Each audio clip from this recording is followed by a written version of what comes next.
आज आपण गुजरातची फेमस अशी खांडवीची रेसिपी बघणार आहोत।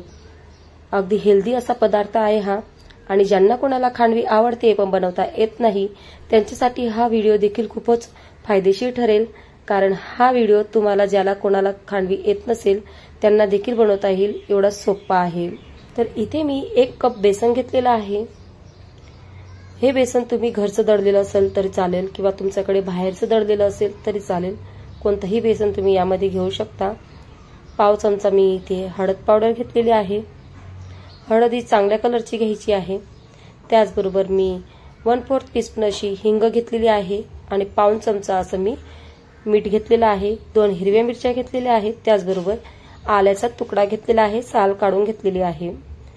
आता हे सगळं व्यवस्थित घेतल्यानंतर इथे मी पाव चमचा साखर घेतलेली आहे। त्याचबरोबर 1 कप मी इथे अगोदर ताक टाकून घेणार आहे। यामध्ये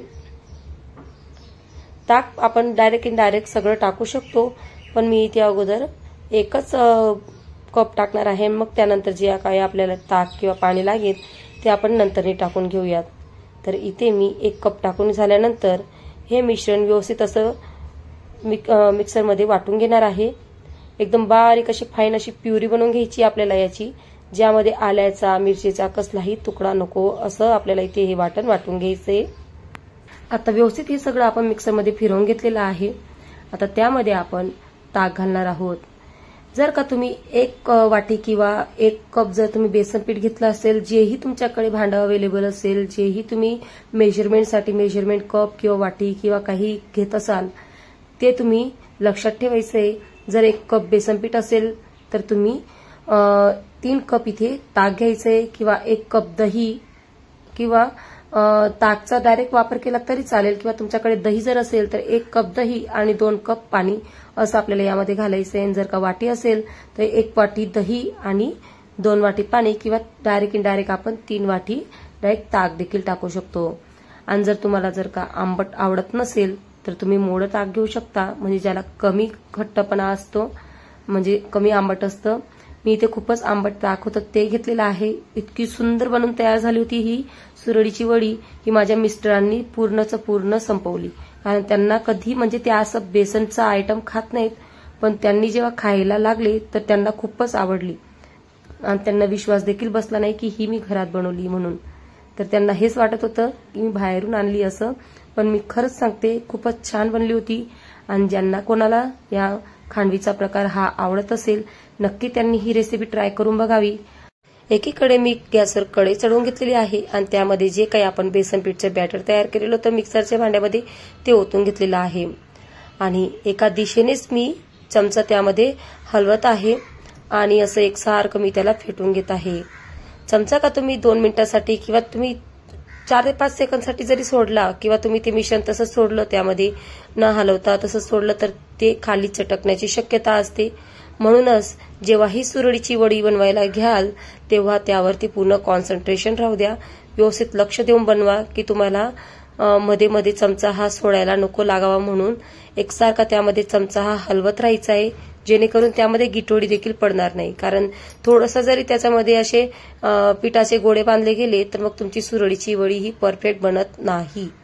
तर व्यवस्थित अशी ही तुम्ही चमच्याच्या सहाय्याने हे पीठ व्यवस्थित असं फेटून घ्यायचंय आणि मग मस्तपैकी आपली सुरळीची वडी बनायला पीठ आपलं हे तयार होईल।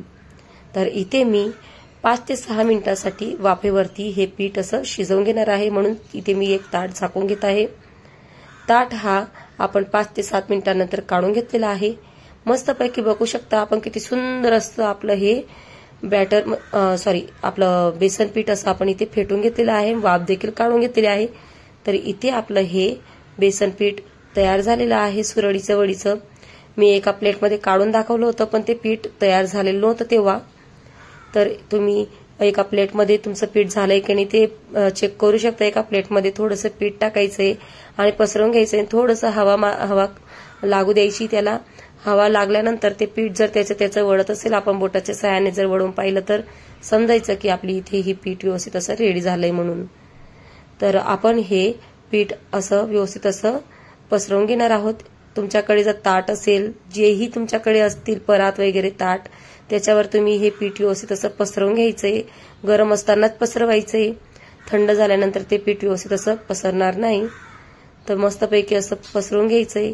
मी इथे 3 ताट म्हणजेच एक आपलं जे चॉपिंग बोर्ड असतं त्याच्यावरती पसरवलेलं होतं, स्टीलचं आहे माझ्याकडे ते म्हणून, आणि 2 ताटावरती मी हे असं सगळं मिश्रण असं पसरवून घेतलेलं आहे. बघू शकता आपण.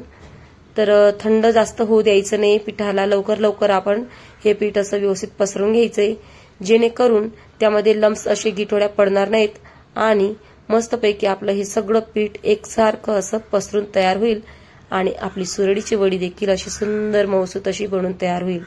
तर इथे मी 3 ताट असे करून घेतलेले आहेत. लास्टवाला ताट तुम्ही बघितला असेल, थोडंसं थंड झालं होतं पीठ, म्हणून थोडंसं त्याच्यावरती असं म्हणजे क्रश सारखं दिसतंय, व्यवस्थित दिसत नाहीये, ते क्रॅक पडलेल्यासारखे. तर आता मी जे काही आपलं चॉपिंग बोर्ड आहे त्यावरती जे काही आपण पसरवलेलं होतं बेसन पीठ सुरळीच्या वडीचं, त्यावरती मी कट करून घेत आहे.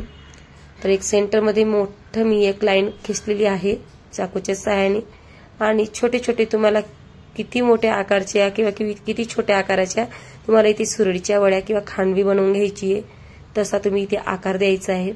आणि मस्तपैकी हळूहळू सावकाश असं आपल्याला ही सुरळीची वडी अशी वळवून घ्यायची आहे 2 बोटाच्या सहाय्याने मस्तपैकी असं. वाव, किती सुंदर अशी बनवून तयार झाली. बघू शकता आपण.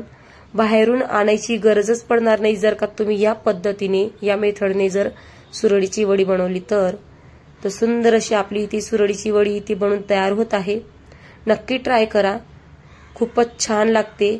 आणि आता उन्हाळा सुरू झाला आहे तर आपण ताक, दही हे खातच असतो, तर त्यापासून आपण जर पदार्थ बनवून खाल्ले तर खूपच उत्तम आहे, कारण त्याच्या हिशोबाने आपल्या पोटात अन्न देखील जात असतं. नुसतं ताक, दही खाल्ल्याने आपलं पोट भरणार नाही. तर अशी सुरळीची वडी नक्की ट्राय करा तुम्ही पण. बघू शकता किती इझिली आपली ही सुरळीची वडी अशी वळून जात आहे. काहीही त्याला क्रॅक वगैरे पडत नाहीये, तशी ती तुटत फुटत काहीही नाहीये. सुंदर अशी आपली सुरळीची वडी बनवून तयार झाली. मी तर बनवताच खूपच अशा फस्ट केल्या होत्या, भरपूर अशा खाल्ल्या गेल्या माझ्याने. तर नक्की ही रेसिपी तुम्ही ट्राय करा, खूपच सुंदर अशी बनवून तयार होते. तर तुम्हाला जर का माझा हा व्हिडिओ आवडला तर नक्की माझ्या चॅनलला सबस्क्राईब करा आणि बेल आयकॉनला क्लिक करायला विसरू नका, जेणेकरून माझे तुम्हाला जेव्हाही मी व्हिडिओ अपलोड करेन त्याचे तुम्हाला नोटिफिकेशन पडतील. तर एकीकडे मी तडका देत आहे. एका पॅनमध्ये मी तेल गरम करून घेतलेलं आहे, त्यामध्ये थोडीशी राई, जिरं, कढीपत्ता आणि आपली जी पांढरी तीळ असते ती टाकून घेत आहे आणि त्याचा तडका मी इथे देणार आहे.